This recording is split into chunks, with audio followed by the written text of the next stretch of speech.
The following podcast is a W2M Network original production. Visit W2Mnet.com for all of our other great podcasts, plus news, reviews, articles, and opinions from the worlds of wrestling, video games, football, and entertainment. What time is it?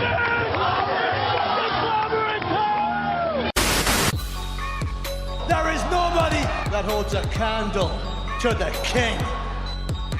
You know, I wouldn't be opposed to, maybe you build some tag teams here. We are the absolute best tag team of all time, bar none, the greatest tag team of all time. Jay White's going to be a star, no matter where he goes. I'm going to be the guy that spits in the face of cliches. I'm going to be the guy that tells time to off. Man, what in the world is Joe doing? Just standing. And then I thought to myself, maybe he just likes Jericho's music as much as I do. Alexa, congratulations. In front of your hometown tonight in Columbus, you are now the #1 contender for the Raw Women's Championship.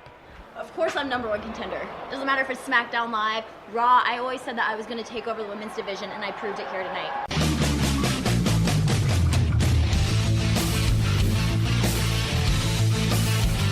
Ladies and gentlemen, wrestling to the mat.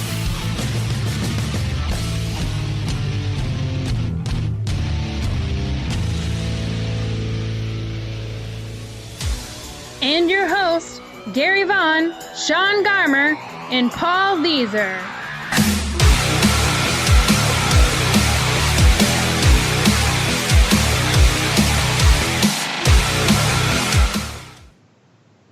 Welcome, everybody, to Wrestling to the Max, episode 143, part 1. And we are brought to you by W2Mnet.com.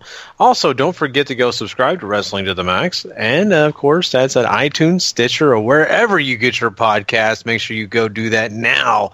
Plus, hey, do us a favor. Go rate and review. Give us 5 stars. We'll love you forever. That just kind of helps us get the word out there. That's really about it. Plus, we want to hear your comments and your thoughts about the show.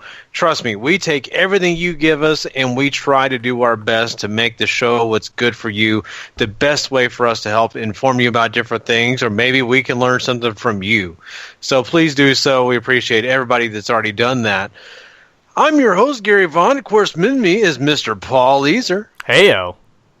And tonight we don't have Sean, sadly. I think he's got some things going on right now. So hopefully he'll chime in. We'll see if he's able to call in. But for right now, we're going to get through this show and talk a lot about some big topics that are very interesting. And some people would say those aren't such big topics, but I think they're very, very interesting topics to get into. Like Bray Wyatt. Yeah, that's right. He's been in a little bit of a rumor mill situation because he wants more. Of course, we've seen him do a little bit of this and a little bit of that, but nothing great as of late. So we're going to talk about him. Plus, we're going to talk about Dash Wilder's injury. That's right, he got injured, and yeah, it's a bummer. Plus, we're also going to talk about Ring of Honor. That's right, they are going to be, being in the rumor mills also about setting up a subscription service. So we'll get into that. And plus some Ring of Honor TV tapings that took place. And we'll talk about the one that happened this week. So there you go. We've got a full show ready for you guys. We've got a lot of stuff to get into. I'm super excited about it. But man, Paul, there's been a lot of stuff going on in this world, and we've kind of taken a break from talking about some different things. I just got to tell you, man, I finally went to the movie theater, and I haven't been in a long time. I've kind of taken my break, I guess, in a way. I went and took my daughter to see Boss Baby today, so I got back in the theater finally. Did you enjoy it? Because the trailer did not seem very good to me. You know what? You saw a good part of it, and there were some other moments that was good, but not great. Honestly, I did not find myself laughing hysterically through this movie. It was okay. My daughter liked it too, but she didn't laugh the entire way through, and she's the kind that will laugh and laugh and laugh throughout movies, So that's the thing that kind of bummed me out, because I expected her to have a lot more laughs coming out of Boss Baby. So, it's just, it's fun. If you want to take your kid to a clean movie that's kind of fun, it's a good one. Other than that, don't expect a ton of laughs. Right. So, But we have Mr. Sean Garmer with us, huh? Yes. Do we? Oh, Sean, thank goodness. I was getting concerned. Man, it's so good to have you here. And, I was worried that you weren't going to be able to be on. We were just talking about Boss Baby. I took my daughter out to see Boss Baby today. So I was just kind of chiming in about that. So, but what's been going on with you, Mr. Garmer? Wait, so are we on right now? Yeah, we are on. We are live. Okay, you could have said that or something. Well, no, we texted it to you. You just may have missed that text message. It's okay. It's okay. So. Okay, sorry. I'm reading the wrong text thing. That's why. Ah. So, the Japanese one is not me. I don't. Sorry. Well, yeah. My mom did the usual taking Anaya to Miami to be with. It's not only Anaya's birthday during the week. It was my I guess you call it step grandma's birthday. Mm-hmm. So they kind of celebrate their birthdays together over there. So that's what they did, and they went to church and whatnot. They don't do the Easter egg deal. Very hardcore religious Christian on that end. So, but hey, there's nothing wrong with that. You can do stuff at church and not do the Easter egg hunting thing. So I didn't really get to do Easter stuff with her. I had to work anyway.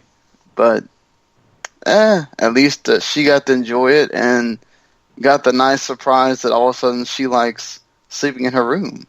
Oh, so that's a nice plus that don't have to worry about no more. They got her this Hello Kitty alarm clock, and now all of a sudden we got this alarm clock that has like a radio on it, and she likes sleeping in her room. So, yay, man. One thing solved.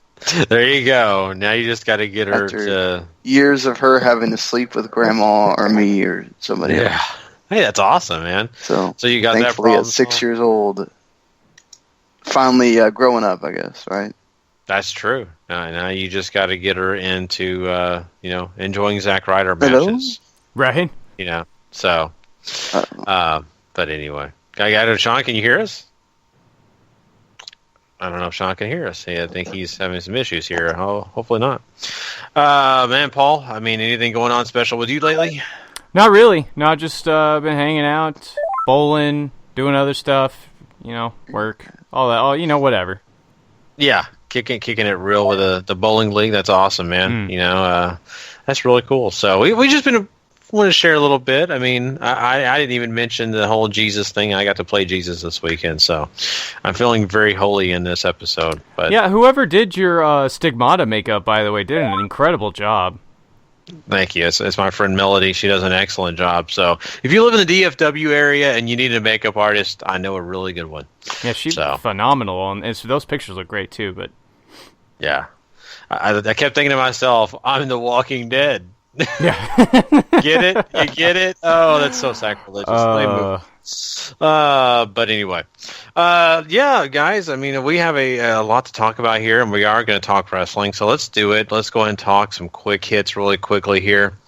I do want to start with this Dash Wilder injury, and apparently he broke his jaw at an NXT event this last week, and that is something that I did not want to hear. Mm-hmm. The Revival is one of those tag teams we're looking forward to so much coming from them, jumping onto that Raw roster and, really getting a running start in this thing by injuring the New Day and all that took place with that. So it's really, really a big bummer that this has happened to him. And of course, to the Revival overall, Paul, I hate this.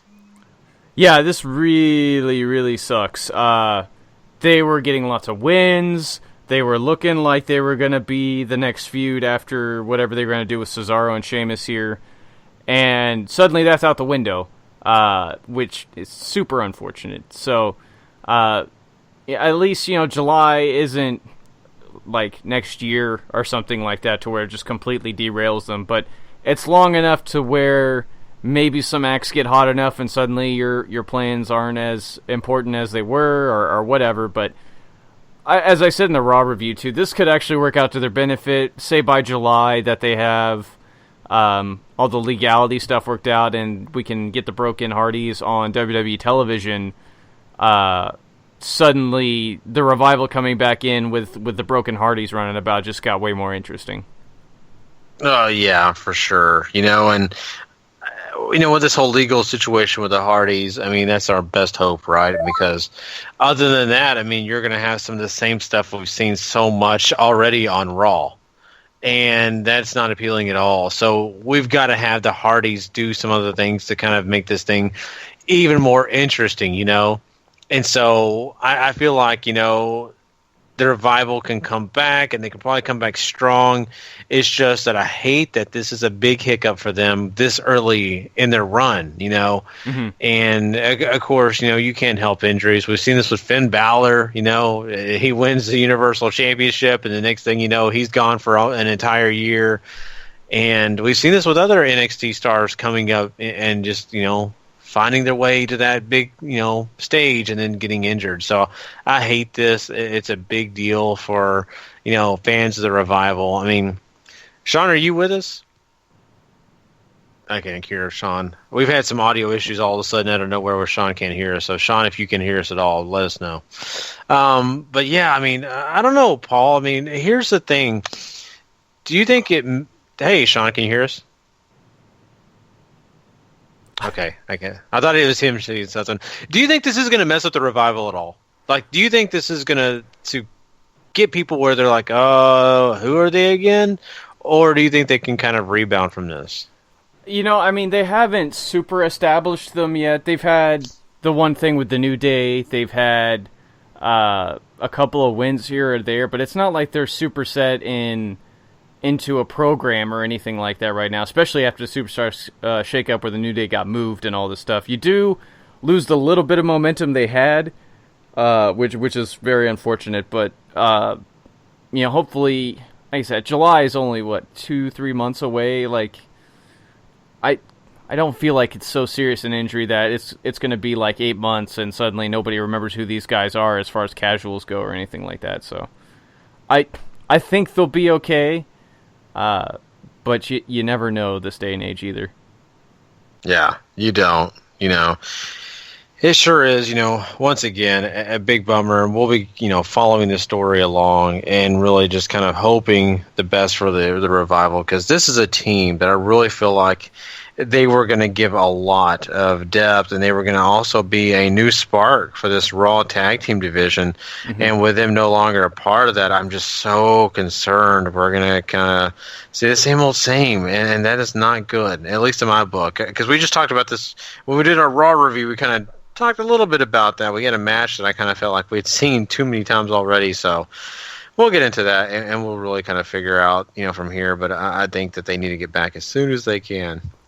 Let's talk about Shelton Benjamin. Now, Shelton Benjamin's a guy that, once again, another guy that was supposed to be jumping on to SmackDown Live, found out that he was, needing surgery, had to go get surgery, took his time, and now, they say, well, he's healthy again, he can come back. But right now, he's in a situation where he never even got signed with WWE. So this is kind of an interesting situation because of the fact that, that injury went down and he wasn't technically a part of the WWE roster at the time. So what do you think is going to go on with this, Paul, from here with this Shelton Benjamin situation and the plans that, could be going on for him in the future? The really interesting part in all this is that the injury apparently happened or came up during the physical that you have to do before they sign you. And that's why the contract never got signed and all this other stuff. And it's really odd that they were airing video packages if all that was true. But it is what it is at this point. Whether Shelton comes back or not is sort of up in the air from what he said on his Twitter page. It's not like anything is set in stone for him to be there. It's not like there's a spot waiting for him. And with all the new talent that they just got brought up and all the shifting around they did, I don't know if there's really a place for Shelton on the card anymore, but we could still see him here. He's working indies. He's going to be working actually here in Dallas for VIP Wrestling at their next show, Kings of the South, and I think it's at the end of this month. So, I mean, he's out there, he's being booked in places. Whether this means, like, yeah, I mean, he could go back to New Japan, too, for all we know. But as of right now, he's free agent, and, you know, best of luck to him. I wonder if the fans would care in New Japan if all of a sudden they bring him back for Suzuki Gun, even though his spot kind of got taken already. So that would be interesting. Maybe him and Zack Sabre Jr. can have a match to see if loser leaves Suzuki Gun or something. Wouldn't complain about that, honestly. But the thing is with him, he could. Hey, if Drew McIntyre's back doing an NXT run, why not Shelton Benjamin? They need people.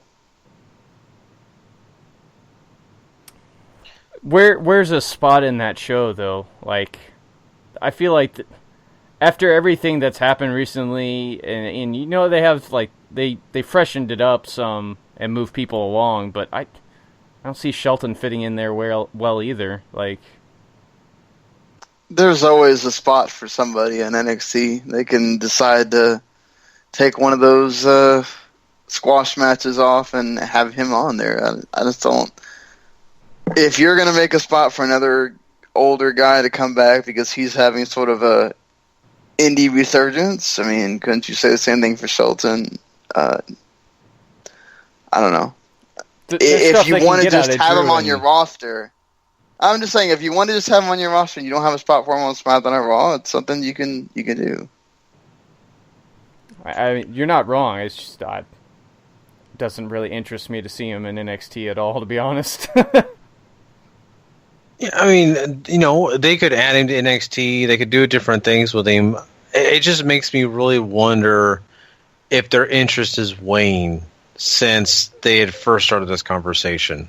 And I understand what kind of value he is because he's a big-time talent, but also we also don't know the money situation, right? Mm-hmm. We don't know what they promised him then and what they're going to say they're going to give him now because he never officially signed. So that handshake you could have gotten from Triple H or from whoever else in WWE could have said a X number of dollars and then it changed completely to a different amount.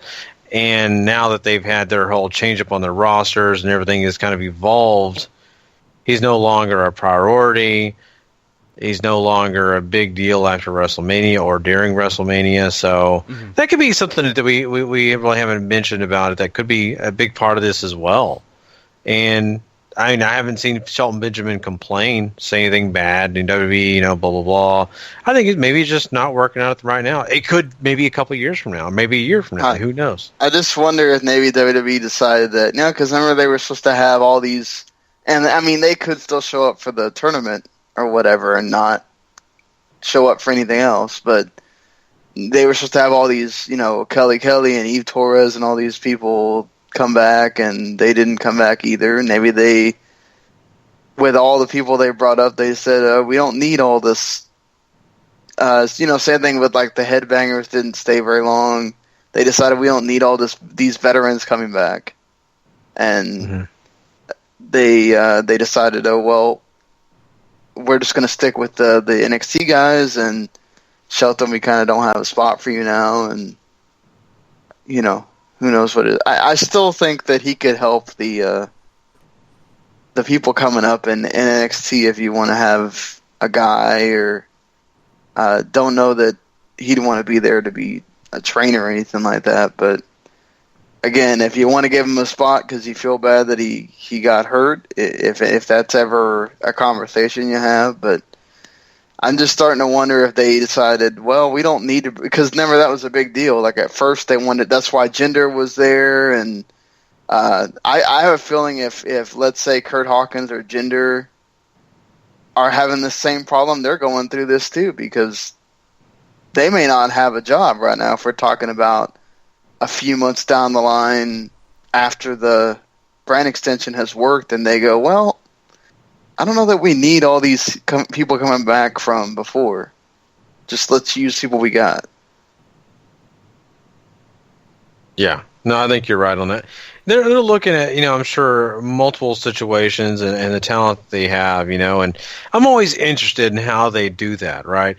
Of how they evaluate, who's worth keeping around, who's not really doing anything for them, and it really does kind of boggle your mind with a guy like Shelton Benjamin and how much he could offer. Like, why you couldn't make him a deal. I definitely don't think he's ready for a developmental deal where he's, training or coaching, because I think the guy wants to offer so much more in the world of wrestling until he gets to that point in his career where he's just, sitting back and helping.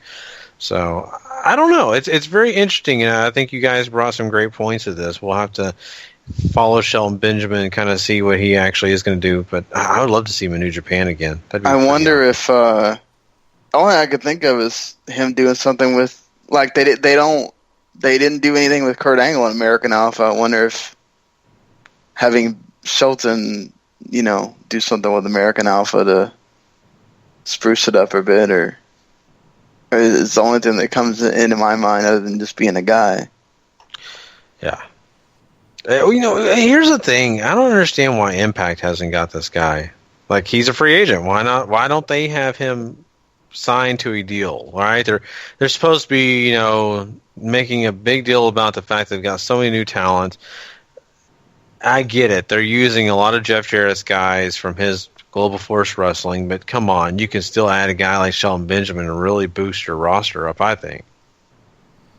It might be the same idea where they've approached him and he just said no. But they're like, well, we have Karen Jarrett here. Why you don't want to come? Maybe that's what they are like. And he's like, no, thank you.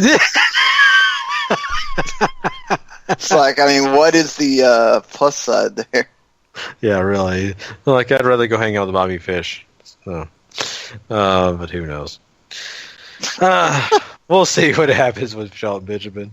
Let's move on. I think I'd rather go hang out with Bobby Fish, too, than hang out with Karen Jarrett on a show. Hey, heck yeah. Come on, really. The possibilities are way greater.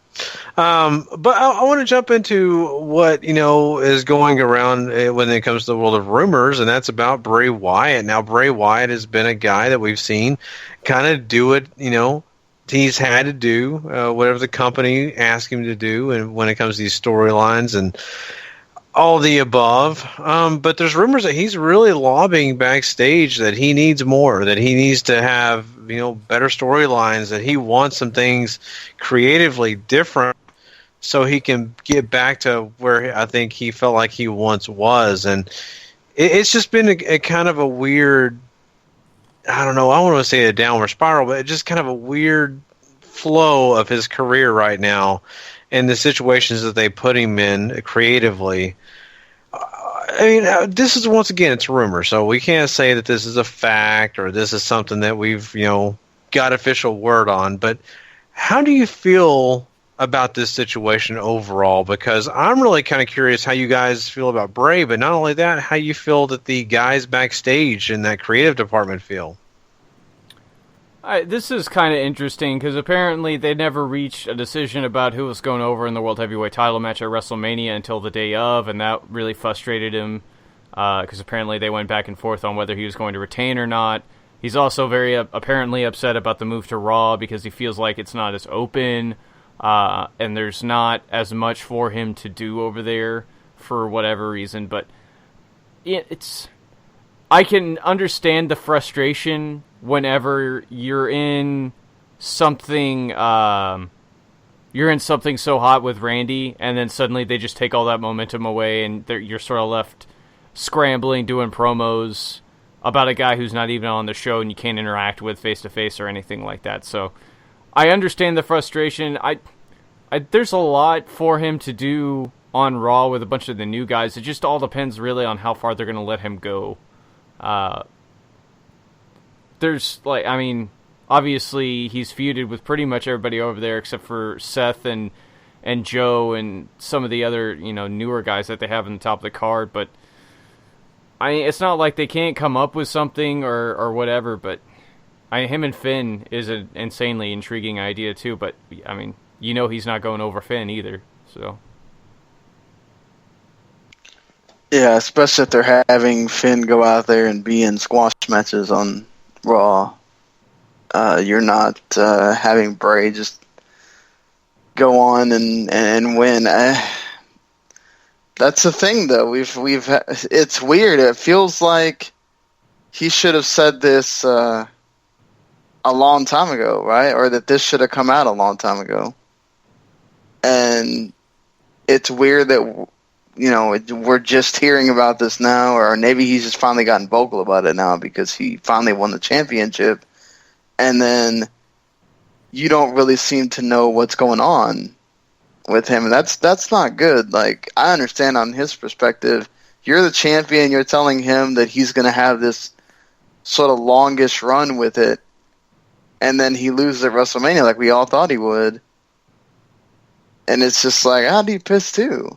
Mm-hmm. Like, hey, I finally got my chance to prove that I can do something. I don't know that it was going over all that well, but you're in a feud with Randy Orton. I mean, it's not a whole lot you can do there. The dude's not the most exciting person. But it did something for Randy as far as the arson thing and all that. I don't know. What, Bray's been directionless forever, so it's kind of weird that we're just now getting into this whole, hey, Bray's upset about what's going on with him. Yeah, I think probably it's been a situation where he's kind of felt like he's needed to listen to what they have to say and not put too much, of his own opinions into it, probably because, he knows they could possibly get him more in trouble than really help him. But the situation that has come about, really, he's in a no-win situation, right? And it's almost like it's time for him to step up and start, making his voice heard, because he's got a great point. There's really no room for him to do great things on Raw. And you're going to have names they want to get over more than anybody else. You got Braun Strowman right now on fire. Mm-hmm. You've got Roman Reigns and Brock Lesnar, two guys that are going to be in the top no matter what they do, unless they completely just dissolve socially in their society. And then, of course, you also have a few other guys that they kind of like and they put in the big picture, like Dean Ambrose. I mean, right now he's in the mid-card, but wouldn't be a surprise one day if he pops up. Seth Rollins is up. My God, the list is going on, and I haven't even completed everything. So that's the deal, and I think that's why Bray Wyatt's finally saying, look, guys, I get it. You wanted me to come over maybe to kind of have just a spark, a big name, but you're really hurting me here because now I'm going from being a world champion to being somewhere possibly in a mid-card, but really no direction at all. Mm-hmm. And this is just bad news for my career. What can happen next? I mean, are you going to put me, on 205 Live or somewhere else where it doesn't make a lot of sense because this is just not going anywhere for me? So I just think that's why he's finally making his voice heard. It's probably the breaking point, This is always something that I find really interesting with WWE guys is when do they finally draw the line of, hey, I'm a company guy and I'm going to do what you tell me, to, hey, I'm this guy and I feel like I could really do something for the company if you let me, and now you're sort of derailing me. Like when do you cross that line and when do you finally have enough? Like, some guys it seems to go on a lot longer, some guys it's a lot shorter, but that's always something I'd be interested to hear from any wrestler that's ever worked in the WWE if you ever had a shot at the main event. Like, where's the line for you, I think it even says on the report, though, that it's one of those, it seems like he didn't feel it until he was champion that he had the ability to really stand up and say something. Mm-hmm. That now that he won the championship, he should be viewed differently, right? And that's the truth. Like, once you are telling somebody that we think you're good enough to carry our brand in a way, whether it's for 2 months or a year, you should be viewed in a different light than somebody that's just been perennial mid-card or even lower. It's some guys are vocal regardless, but it seems like the respect thing comes from, okay, once I hit that level, I win a championship, I now have the ability to have a little bit of say. And maybe he feels like, again, that they've been telling him this, and he goes, look, you kind of sabotage me being a champion. This is where I draw the line. Mm-hmm. I mean, let's be honest, that WrestleMania match was terrible, so I'm sure that doesn't leave a great taste in his mouth either.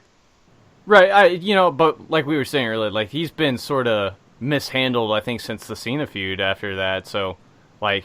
But I want to know whose idea that was, though. It took this long for them to cross the line, is all I was getting. Like, this is where he draws it now, Like, that's interesting to me. I think, too, it's like the thing with the brands is difficult, right? Because you think you're finally going somewhere on SmackDown, and then you get shifted over to a show where we talk about it, and I'm sure he's not an idiot. He knows who's on that brand and who's important to that company, and he goes, oh, here I go again. I'm just wandering around in the darkness, literally. Mm-hmm. Because they don't really have anything for me important to do. Now, great, he's in a feud with Finn, but we just talked about how he's not going to come up on the other end of that. Right. I mean, if he was booked stronger, he could have had a feud with Brock, but I'd hate for him to be in a feud with Brock right now because it'd be worse than him having this feud with Finn, honestly. Yeah, Squash City. Yeah, for sure. I'm a huge fan of Bray Wyatt, and I think a lot of him, and I just want the best for him. And, at least he's letting his voice be heard, and at least they know he cares about what he's doing in his craft, and he's not just saying yes, yes, yes, and let himself go down, to a bad, place in his career. I really, really hope that they do find a way to adjust things to move him in a place to where he can be successful and continue what he was doing, and that's just being a creepy guy that is very much a mystique and a guy that really kind of does scare people in a way. So I want to see. I really do want to see him getting back in some title picture, even if we have to go back to the mid-card for him, but do something to really make him feel important again. And we'll see what that is in the near future. But, yeah, they haven't done really much of anything with him so far. I do want to talk about something really quickly before we move on to some Ring of Honor talk here. Rusev and Lana, as we know, moved to a different show, right? They're now on SmackDown Live, and when they come back, there's been talks that they're going to get a split.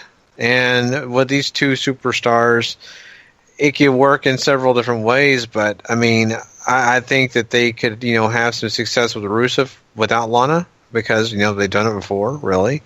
And there's not much of a problem with it, I think. It's the curiosity of how well Lana will make it on her own, I think, for a lot of people, because we've yet to really see that in a clear picture, because she'll be wrestling instead of just, standing around. So, I don't know, guys. I mean, how do you feel about that? Do you think the split's going to be successful for either of them, or do you think one's going to be left in the dust?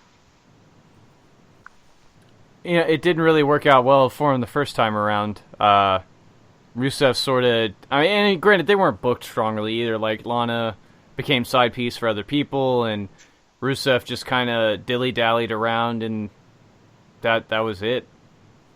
We know Rusev can sort of hold his own on the microphone, so it's not like he absolutely needs Lana, but I don't know. I feel like Lana adds something to the gimmick in a way. Maybe not as much as it did when they first got there, but even still, like, they have good chemistry together. It works. I don't. But if they're intent on trying to get Lana over on her own, then wrestling seems like a bad way to do that. She doesn't seem to be overly talented in that respect. I mean, for me, as long as she's decent enough, I think you're fine in that regard. I mean, you've got veterans over there that can help her along. If you're trying to have her have the Eve Marie role, where she's not going to think character, but of the person that you kind of really want to build the division around, but you just don't want to say it because you like the way she looks or whatnot.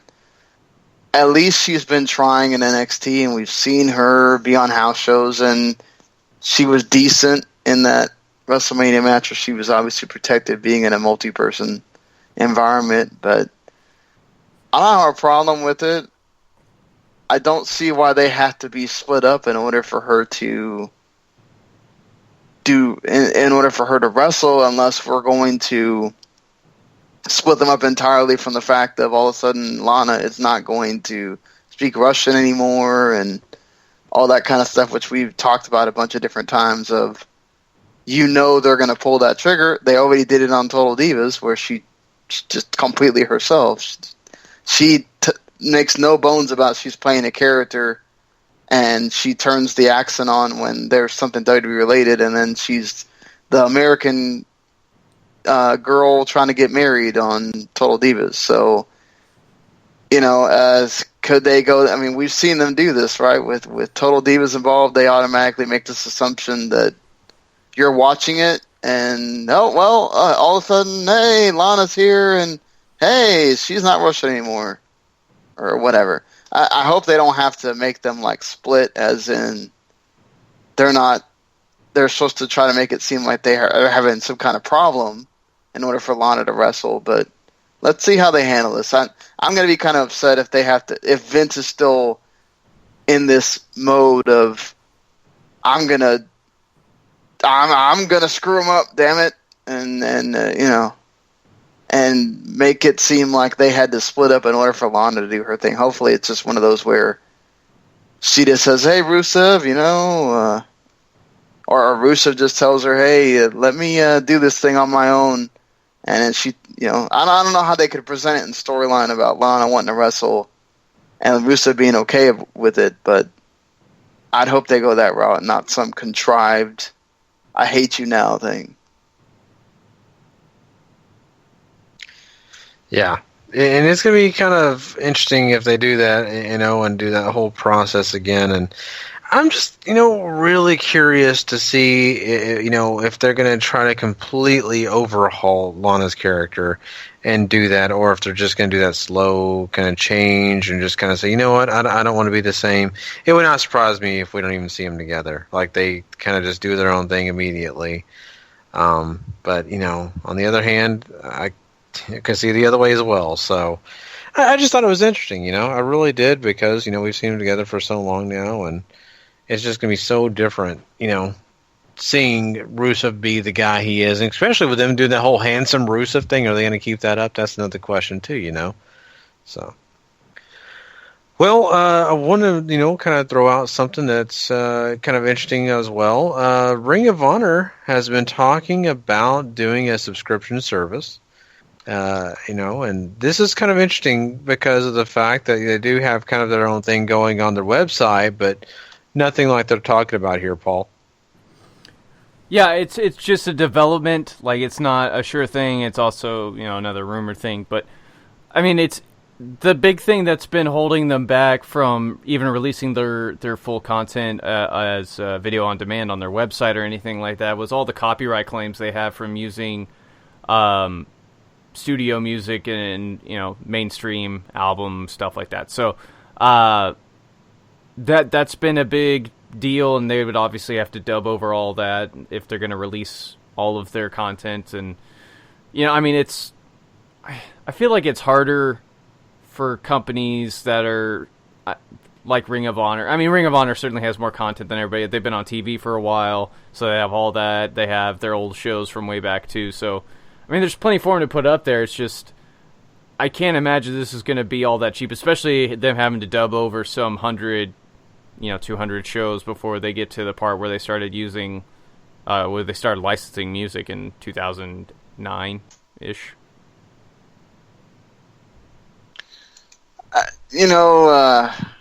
It's hard to feel bad for a company that's owned by a big old corporation that could easily delegate or hire people that are that know their stuff when it comes to digital media and how to do the overdubs or get a music company to make original music or whatever and start working on that.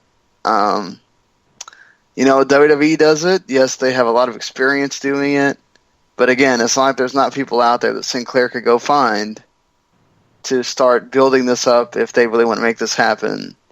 But anything that has to do with Sinclair or ROH at this point, I kind of just put in the rumor mill and don't pay a lot of attention to it because we hear rumors about Ring of Honor and Sinclair doing stuff all the time, and then nothing happens. So until there's an actual product, that's sort of when I'll get excited. I mean, they obviously care about their content. They made sure that they killed that Ring of Honor archive that was going around for a little while for a reason, because they want you to buy their video on demand content. They want you to be part of the ringside thing so you can get their old stuff. Just really wish they would come up. There's got to be some people there that see the value of the network. I understand that all of a sudden, once you have something like that, you can't charge $35 for a pay-per-view, and that's probably what bothers them. But you got to get with the times at some point, Ring of Honor. Yeah. No, exactly. And, I think of Ring of Honor as being one of those companies that, they have high aspirations. They really do try to reach for the stars, but yet some of the big ideas that they have just never get full attention, and not only that, they just never come to fruition completely. So this subscription thing is interesting. It's neat, but I'm very leery of it actually coming into play and actually taking place. I could see him getting, almost there and then just shutting it all down. Who knows? But at the end of the day, Ring of Honor has a catalog of great content. They have so much that they could offer. It's just going to be up to them how they want to delegate it and how they're going to figure this whole thing out. And like Sean said, they've got a big corporation behind them that could really, get them some good hands on their product and really get them some ideas on what they can do. It's just, are they willing to, spend the funds on it? I have a lot of concerns that they're probably not at this time. So, I don't know. We'll see. We'll see what's going to take place with all that. And, Ring of Honor, once again, they have so many, great things to offer. It's just, sometimes you just don't know what they're thinking. One last thing before we get out of quick hits here, guys. And this is kind of a funny piece of news that I just had to talk about really quickly here. And Sean, you're going to love this, but Big E is now going to be officiating weddings if you need him. What do you think about that? God. That's awesome. Could you see it? Oh, man. Could you see it with him? I just... Big E, next time we know somebody we all mutually know has a wedding, we got to try to get Big E here. Yeah, I just want to know what he's charging, though. That's the only thing that makes me terrified is how much is he charging, and do I get a free box of Bootios when he comes? I mean, that's the dream, isn't it? Married by Big E and a box of Bootios. That's all I'm asking for. Yeah, it's in a right. Bootios get thrown at you, right? I mean, come on, it's endless. You don't need cake. You just get some of those, what do they call them? I don't know, the popsicle things that they have, Yeah, just after the I-do's, he's there with the bag and the ladle and just pouring them down the bride and groom's throats after they're done. Yes! Nothing says married like that. Oh, that's awesome, man. Now I want this to happen. Now I want to go to a wedding with him there. Oh, man, my wife decorates for weddings and does that kind of stuff. I'm gonna see if she can get him on the pricing and figure this out. I did wonder how much he charges, though. I mean, it's got to be a pretty good amount. I'm sure you're not spending anything less than $2,000, probably just to get him to show up. So, but that would be a blast, man. If anybody's getting married, that's listening to us right now, please do this so we can hear about it. We can watch the video. But anyway, I just had to throw that out there. I thought that was hilarious. I mean, he's bringing the power of positivity to weddings everywhere and one near you probably. So that's quick hits for us, though, guys. We had a few things here to talk about, but we are going to move on now, and we've got to talk some Ring of Honor TV. And so let's go ahead and jump into that. We had a few things that are kind of interesting here, Paul, that really bring us into what's going to happen next. Absolutely. Just let me get there on my notes here real fast. They do open with a quick recap, or a quick, what's the word I'm looking for? Like a quick prologue of what the main event for the evening is going to be. They're calling it a wild card 8-man tag. Essentially, 2 teams of 4 are randomly chosen. The winning team gets to go on to have a fatal 4-way the next week, with the winner getting a future world title shot. The teams are, we'll just go ahead and talk about the match now. Jay White, Jay Lethal, Adam Page, and Silas Young team up to take on Hanson, Colt Cabana, Leo Rush, and Bobby Fish. For me, it was slow to start. It eventually finds its way to the fun stuff you expect from the multi-man tags, where everybody's doing the big spots and everything, and Lethal ends up catching Rush with the lethal injection to get the win for his team after Adam Page sort of walks out on him after Lethal inadvertently ran into him earlier, and this allows Kazarian to come out and attack him, so they keep all that going. But next week in that 4-way, it'll be Lethal, White, Page, and Young trying to battle it out for the world title shot. What's your thoughts on this, Gary? You know what? This is just a lot of fun. I could sit here and try to break down everything that took place, but this was just a ton of fun to watch. You're right, Paul. This did start a little slow. I think once you get to the meat of it, though, it really started to pick up pace. And, of course, you get some of the interminglings of the feuds taking place now, and there's just a lot going on. The one thing I took away from this is, they had so much that they needed to get across in this show that this is probably one of the better ways of doing that. Not only that, it's kind of interesting to me, too, that Leo Rush, was the one that got the pin, took the pin, excuse me. So that was kind of interesting because it makes me wonder if at this time they kind of understood he was on his way out, Mm-hmm. So they were just, we'll let him lose. And Jay Lethal being the guy that gets the victory also says something to me, too, because for a while now, Jay Lethal has not exactly done a whole lot. And we got to see that awesome match when he was, the bell and a rope match, what do you want to call that?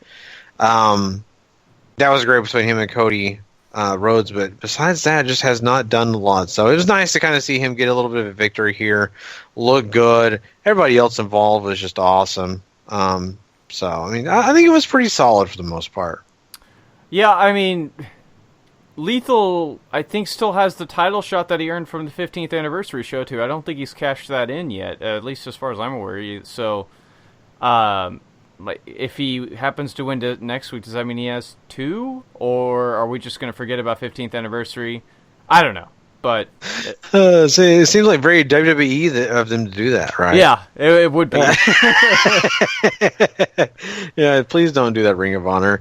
No, that's a great point, and I wish if Jay Lethal remembered this, he would bring it up too, because it really doesn't need to be in the match. Then, really, whoever wins that, if anything else, they face Jay Lethal to move on, to get a title shot. So. I don't know. That is very funny, though. It really is. And if Jay Lethal wins, it's kind of pointless. Right. Kind of pointless. Like I said, unless we're forgetting about 15th anniversary, which you never know. They could. Mm-hmm. The show proper actually opened with Caprice Coleman taking on Chris Sabin. Leo Rush is out here, too. He sort of gets involved after Kenny gets involved, and you have a whole bunch of screwy finish here. But Chris Sabin does defeat Caprice with a sunset flip, essentially. This is I had the same feelings about this as the main event. It's a little dull at the start. Sabin sort of starts kicking it up, and then both guys sort of start doing the big stuff. And it's fine overall. It wasn't overly thrilling for me as the Rebellion and Seek and Destroy, which is the Motor City Machine Gun led contingent with all the rookies who have pretty much left the company now, continues to rage on. Yeah, this is nothing to write home about at all. It's okay, right? I mean, both these guys are pretty good wrestlers, and they put their time in, but it was nothing that was super special. Leo Rush kind of helps the thing along, Of course, you got Kenny King interfering too at times. I didn't walk away with this, one way or the other, to be honest with you.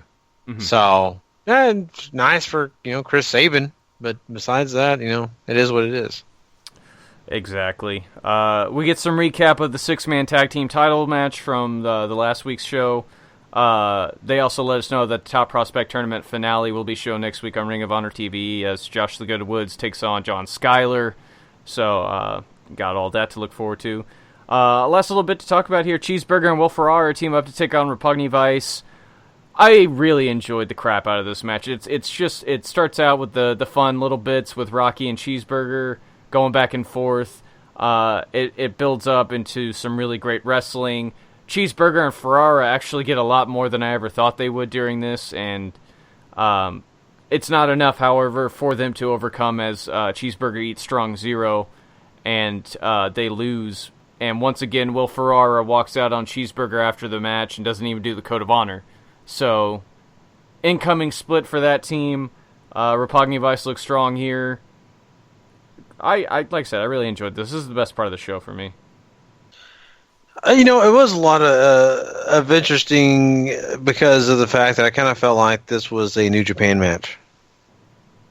I know it sounds kind of funny for me to say that, but some of the hilarious, just over-the-top things that took place in this match, I thought, man, this could have been in a New Japan show. And that's great. I mean, there's nothing wrong with that. But I think that you're right. This is probably one of the biggest highlights of the show. I think that they really put in a good effort on both, tag teams in this and everything involved. So, I don't know, Paul. I mean, I think for the most part, they just gave you a good outing. And, it's no surprise to me that Repugny Vice won this match. And not only that we had Will Ferrara kind of walk out again, right, like the normal thing. And I was waiting for it during the match, to be honest with you. I thought this big matchup was going to be like, close to where they'd win, and then, Ferrara would kind of screw it up, or Cheeseburger would, and one would turn on the other and it'd be gone before the match was over. I kind of thought that would happen. So, little surprise they waited till the end here, but, it was good.